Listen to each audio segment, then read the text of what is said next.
All right, let's see if I can get through this without crying. You don't have to hit me. Before I start, I want to just say that I wrote a few things down. I am Nathan Ames. I am the son of Greg Ames. I'm the second on the list.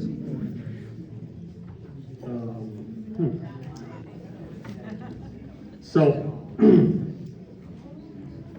when you want to know the legacy of a man, you look back through his history and find out how many people's lives he had impacted on.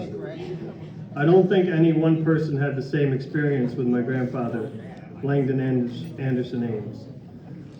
He was a complex but simple man. About 6 months ago, I started thinking about writing what I would write in a eulogy for my grandfather, not because I was excited to write one, but because of the sheer reverence that and the impact that this man had on my life.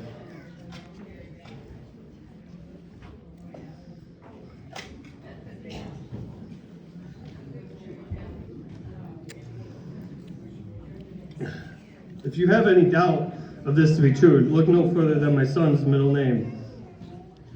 There are many things that I want to say about my grandfather, but I want to start with his name. Many people don't think about what names mean or what kind of impact they have on a person's life. Some people live up to their names and some fall short. My grandfather's name was made up of 3 surnames: Langdon, meaning Long Hill; Anderson, meaning son of Andrew, which means strong and manly; and Ames, meaning a friend. My grandfather was very friendly, some would say a little too friendly.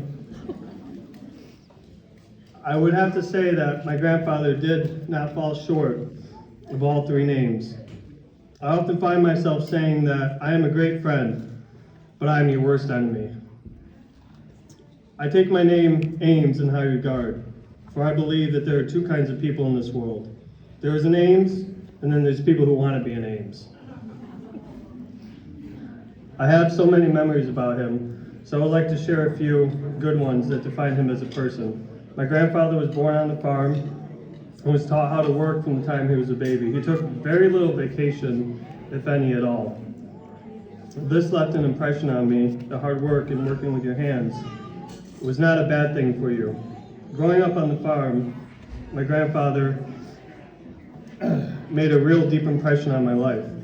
I was always down with my brother Zach doing the family chores, or during the daily chores, getting water sprayed on me as a joke from my second cousins, saying that the roof was leaking, playing games on me, having to hold a live wire fence to see if the fence was on.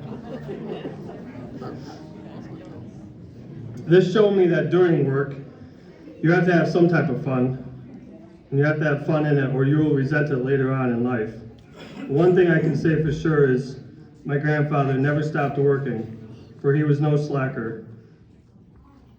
When I got older as a teen, I used to stack wagons of hay, and my grandfather, not looking back, I would throw the hay bales off of the side because he would not stop to see if the wagon was full. I got hit in the face many times with a flying hay bale, and my grandfather would just keep on going. Life will not stop when you get hit in the face with a hay bale. The next one is coming in 15 seconds, and you better stand up and be ready for it. After work, you could get to go down into my great-grandmother's house, sit and have homemade lunch, a soda, a water with everyone there. Working hard meant you got to have my great-grandmother's famous molasses cookies. It meant that you got to watch Phil take his college bills off the refrigerator and watch Steve take a nap on the sunroom couch. Sometimes my grandfather would sneak a beer once in a while.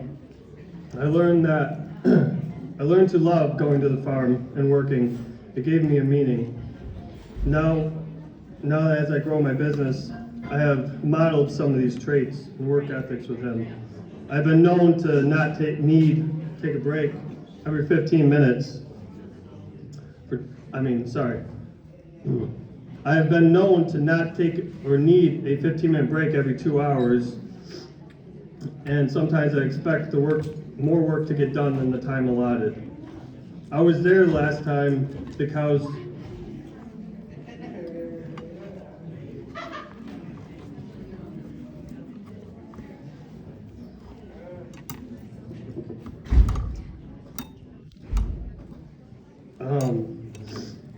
I was there the last time the cows got milked in that barn.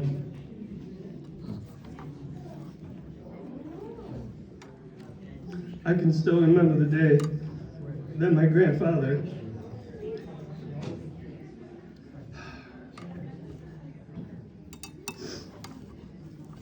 the day that the cows that my grandfather had raised from the calf were being walked out at the end of the barn, and I helped release them from the stalls.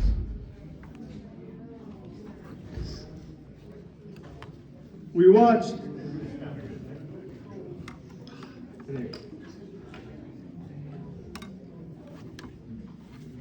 as the barn,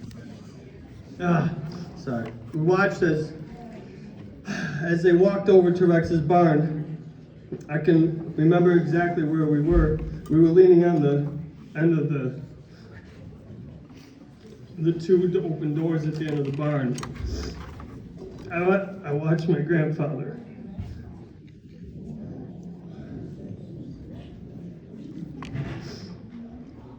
stand in silence and watch the last cow cross over the Idaho Road and disappear out of our view. I never saw him cry. But as I watched the last cow disappear over the hill, I could see that my grandfather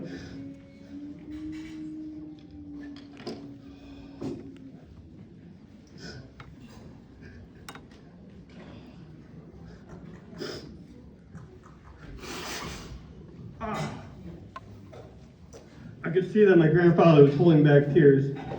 As he walked away, I could sense the struggle that he had in life. That he wanted the farm to stay in the family name. Me being the 7th generation to be there holding the farm with my dad, I didn't know if he had any regret for how the past went down, but I knew for sure that my dad did not want to farm for the rest of his life, and I sure as hell didn't want to. I was the first of many grandchildren to live in my grandparents' house. They lovingly let me in their home. Not sure if they regret it though, because they welcomed many others after me. Living in the house gave me more information on the inner workings of my grandparents and their marriage, which influenced me further on how I wanted my marriage to be. My grandmother would alternate between making 2 different breakfasts every morning, for he never ate the same thing 2 days in a row. Some days he'd get up, drink his coffee, read his paper, eat breakfast, then he would leave, get in his truck, not say a word. He wasn't mad, he just would get up and leave, leaving me perplexed into where he was off to this day and what he was doing. I would then ask my grandmother, and she would tell me in detail of how his day entailed, and where he was off to, and what he was doing. It was like they had a big meeting about it in the bedroom before they even came out. I always wanted a marriage like that. The trust that they had for each other, the respect as well. This is a learned skill. Never did I hear them fight. I heard them argue and disagree, but once, a few times, but never truly fight. In closing, I want us all to reminisce on the great memories we all had with my grandfather. Every time I would sit down, he would tell me long, intricate stories and recall the past. In his last year, he would spend a lot of time reading whatever he could read, even reading his mother's old diaries and reminiscing about the past. Some of the time, he would tell me his view and how it happened. he would be like, let me tell you, old boy, or John, or Jimmy, or James, or whatever name he came up with you in that moment.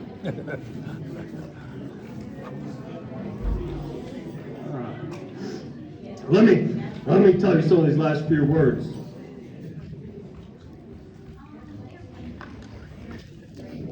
Da! Da! Come here!